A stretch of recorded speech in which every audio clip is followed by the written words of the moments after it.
Saudara-saudariku yang terkasih di dalam Kristus, selamat merayakan Paskah kebangkitan Tuhan kita Yesus Kristus. Kita sudah mempersiapkan diri selama 40 hari untuk merayakan Paskah.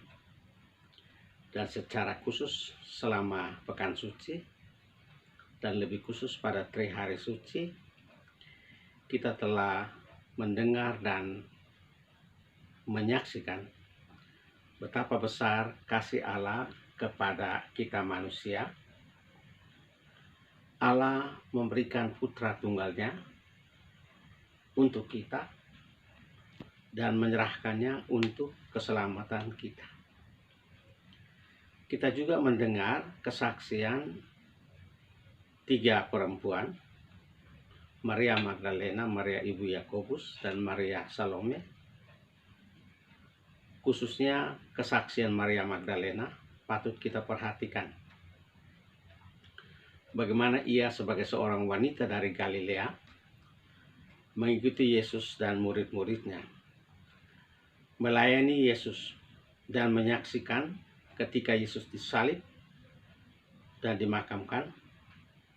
Ia juga datang ke makam Yesus pagi-pagi benar untuk mengurapi jenazah Yesus. Dan ialah yang pertama memberikan kesaksian. Dialah yang pertama menyaksikan kebangkitan Tuhan kita Yesus Kristus.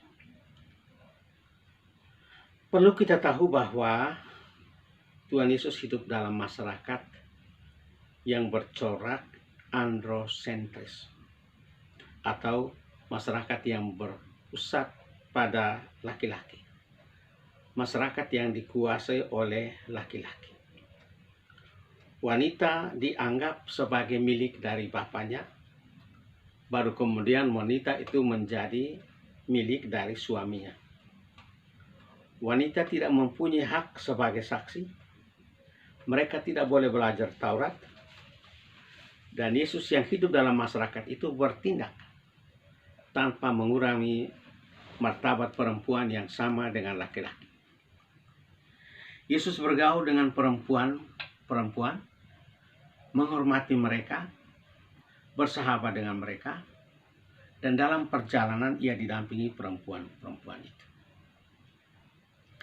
Hal pokok yang perlu kita pahami adalah mengapa perempuan-perempuan ini bisa menjadi saksi pertama kebangkitan Yesus.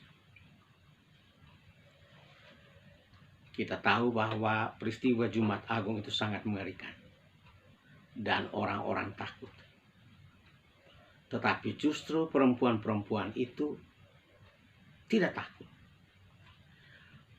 Prioritas mereka adalah Yesus. Mereka tidak takut akan peristiwa Jumat Agung. Maka pagi-pagi buta mereka sudah pergi ke makam Yesus untuk mengurapi jenazah Yesus.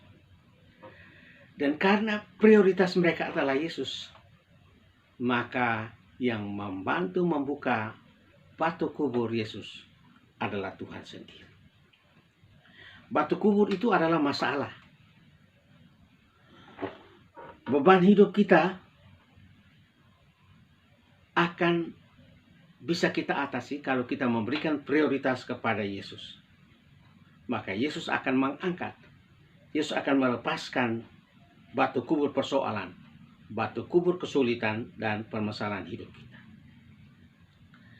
Dialog Yesus dengan Maria Magdalena di kubur menunjukkan hubungan yang erat antara guru dan murid.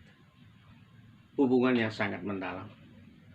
Dan dalam hubungan itu terungkap bahwa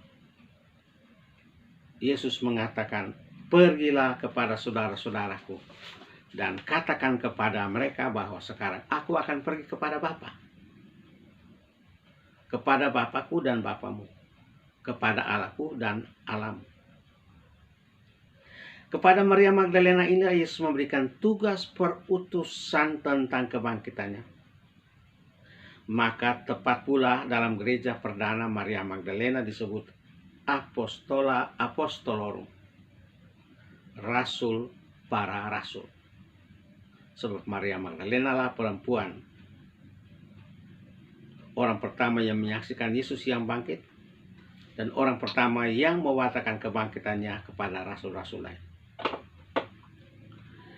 Inilah salah satu bagian isi dari kabar gembira Paskah yang sekarang di zaman modern ini masih patut diperhatikan. Perempuan sama martabatnya di depan Tuhan seperti laki-laki. Perempuan juga diutus oleh Yesus untuk mewartakan kabar gembira kepada semua orang. Namun, jangan sampai kaum laki-laki menganggap hal pewartaan kabar gembira yang diserahkan kepada semua pengikut Kristus atau muridnya, yaitu setiap orang yang sudah baptis, adalah tugas perempuan saja. Karena dalam kenyataan yang aktif di gereja itu kebanyakan wanita-wanita. Saudara-saudariku, kebangkitan Kristus adalah jaminan kebenaran agama Kristiani. Maka setiap pemeluk agama Kristiani, bila ingin menjaga kesungguhan dan otentitas jati dirinya sebagai orang Kristen, harus menyadari tanggung jawabnya untuk mewartakan kebangkitan Yesus kepada semua orang. Tetapi ia hanya dapat melaksanakan tugasnya itu apabila Yesus bangkit dahulu dalam hatinya. Yesus yang bangkit dalam dirinya sendiri sebagai orang Kristiani akan dapat bangkit pula di dalam diri sesama. Ingat, tugas Paskah kita adalah mewartakan kabar gembira Paskah, kabar gembira Kristus kepada dunia.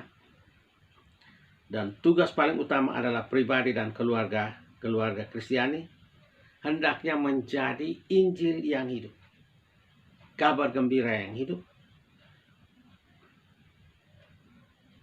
dalam kehidupan berkeluarga, bergereja, dan bermasyarakat. Selamat merayakan pesta Paskah. Kristus sudah bangkit. Haleluya, haleluya.